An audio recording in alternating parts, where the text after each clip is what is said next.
Better Than Book Whispering, Young Learners in ER by Lesley Ito, Big Bow English Lab. As part of my dissertation research at my own school, I wanted to find an action research project to find out what methods positively influence student attitudes toward ER and motivate them to do it. I did this action research project at my own school, Big Bow English Lab in Nagoya.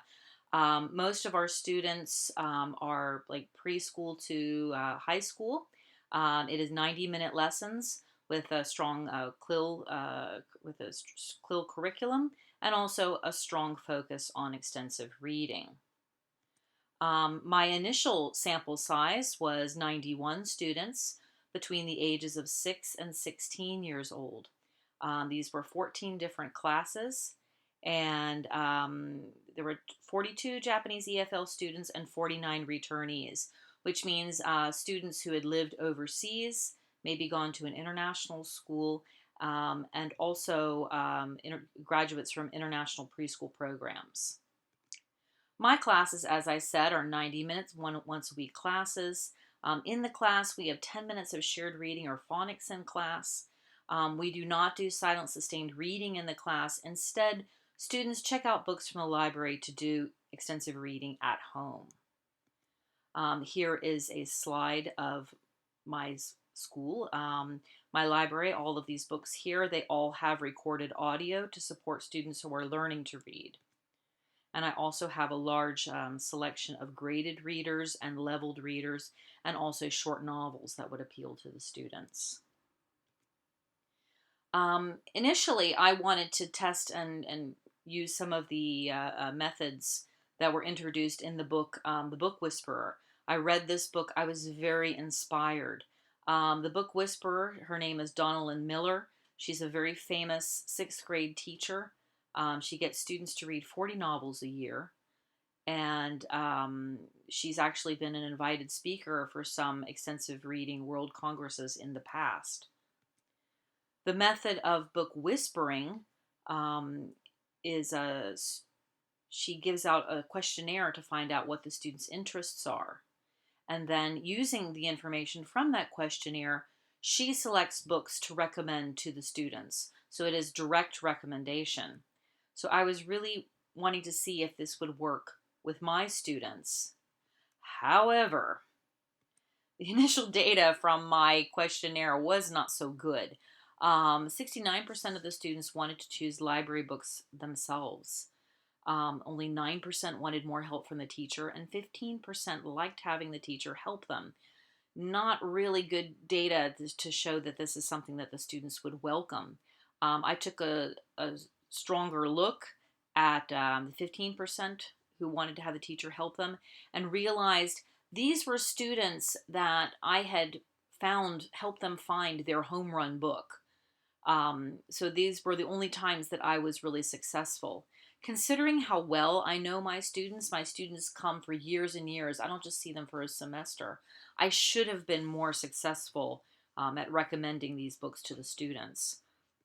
Some of the students' comments were really quite funny. They were quite brutal. I don't like insect books, but when the teacher says, "How about this insect book?" I can't say no. The asterisk shows that this was translated from Japanese. I know what I like already because I can find the books I want to read myself. And just stay and I'll do the read and choose. Okay, kids. From that, I found out that autonomy is very important to children. They like to find their own taste in books. They don't want interference from the teacher. They feel that a teacher's suggestion is more like a command, and they can't say no when the teacher recommends a book.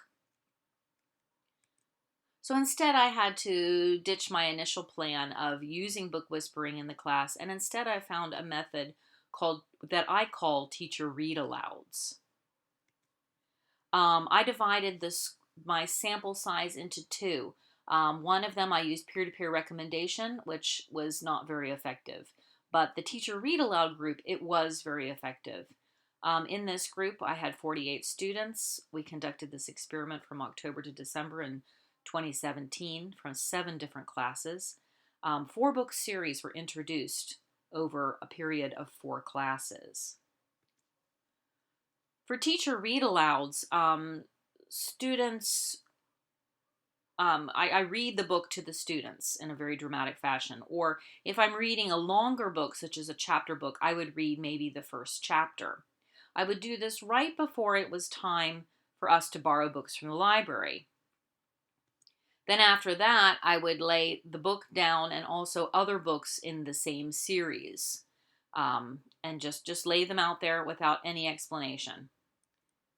And most of the time, these books were immediately snapped up and borrowed by the students. I surveyed the students after this experiment, after this 4-month, 4-class study was done. Students said 83% said they liked it when the teacher read books aloud. 69% said it made them interested in the series. 50% said they wanted to check out more books from the library. And out of 32 comments, 20 of them said that they were interested in or wanted to borrow what the teacher read aloud. So clearly, reading these books aloud interested the students in the books. But, it's really nice to hear what the students have to say, but what really we're interested in is how did this influence their borrowing behavior? Okay, it's one thing to say that you're motivated. It's another thing to see if that really translates into action. And it did.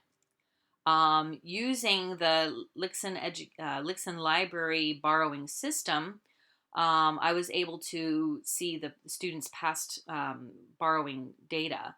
And I found out that before the Reading Aloud campaign started, the books that were recommended were borrowed maybe about 4 times. And afterwards, they were borrowed 106 times. Now, of course, some of the series that I introduced to the students were brand new series. So there weren't those, of course, they couldn't borrow a book that wasn't in the library yet. However, I do really think this is very, very dramatic here. 68% were borrowed from newly introduced series, so things that were not in the library before. I think the real difference here, especially with children, is that book whispering is direct recommendation. Teacher Read Aloud is indirect recommendation. And the students, they do want the teacher to recommend books to them, but they don't want it to be done in a direct way. So my conclusion was that Teacher Read Alouds were easy to implement and very, very effective. Thank you very much for listening.